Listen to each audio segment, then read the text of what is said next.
नमस्ते दर्शकों, आज की वीडियो आप सभी के लिए बेहद महत्वपूर्ण होने वाली है क्योंकि आज हम चर्चा करने वाले हैं, बातचीत करने वाले हैं अपनी वास्तविक पहचान पर कि आखिर हम हैं कौन, किसकी है यह आवाज जो हमें हमारे विचारों की अभिव्यक्ति में मदद करती है, या फिर क्या है वह अमर तत्व जो हमें संसार में जीवित रखे हुए है। जरा सोचिए, यदि हमें अपने अच्छे बुरे का ज्ञान ना हो तो हमारा जीवन बर्बाद हो सकता है। यदि हमें किसी रोग के सही उपचार का पता ना हो तो हमारी मृत्यु हो सकती है। उसी तरह यदि हमें हमारी वास्तविक पहचान का ही पता ना हो तो हम अपने जीवन के वास्तविक उद्देश्य को पूरा कैसे कर सकते हैं। पर आपको चिंता करने की कोई बात नहीं है, क्योंकि इस वीडियो के अंत तक आप इन सभी सवालों के उत्तर जान जाएंगे। तो चलिए शुरू करें। हमारा सबसे पहला सवाल कि आखिर मैं हूं कौन। तो जिस तरह कोई नारी अपने सिर को मर्यादावश ढकने के लिए उस पर एक कपड़ा, एक वस्त्र ओढ़ लेती है, उसी प्रकार हमारी यह आत्मा जन्म जन्म अपने कर्मानुसार नए नए तन धारण करती है। और इस प्रकार स्पष्ट होता है कि जिस तन चीर को हम संसार में आकर अपनी वास्तविक पहचान मान लेते हैं, वह केवल और केवल भूमि का एक ऐसा भाग है जो भूमि से ही पैदा होकर अंततः भूमि में ही निमिलित हो जाता है।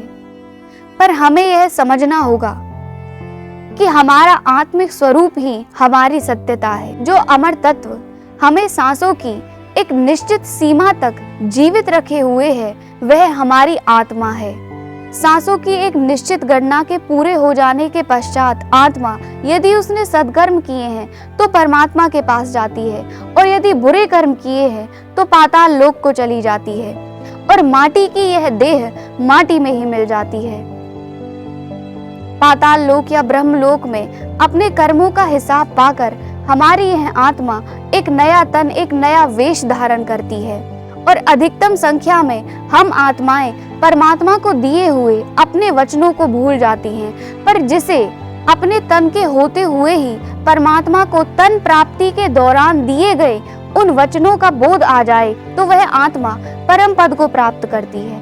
आत्मा के तन प्राप्त करने के इस चक्र में कर्मों की प्रधानता होती है, क्योंकि जो आत्मा जैसे कर्म करती है वह वैसा ही तन प्राप्त करती है। अब यदि हम इस विषय की गहनता में जाएं तो हम पाएंगे कि कर्मों के करने में मन सर्वोच्च भूमिका निभाता है और माया मन की जननी है। पर अभी हम अपने विषय से ना भटकते हुए कभी और किसी और वीडियो में इस बारे में अधिक गहनता से चर्चा करेंगे।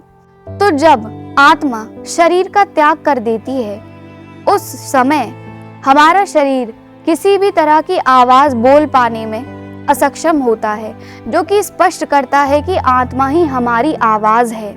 हमें याद होना चाहिए कि हमारी आंखों में देख पाने की और हमारे कानों में ध्वनियों को सुन पाने की क्षमता हमारी आत्मा की वजह से है। हमारे शरीर में चल पाने की और बोल पाने की क्षमता भी हमारी आत्मा की ही वजह से है।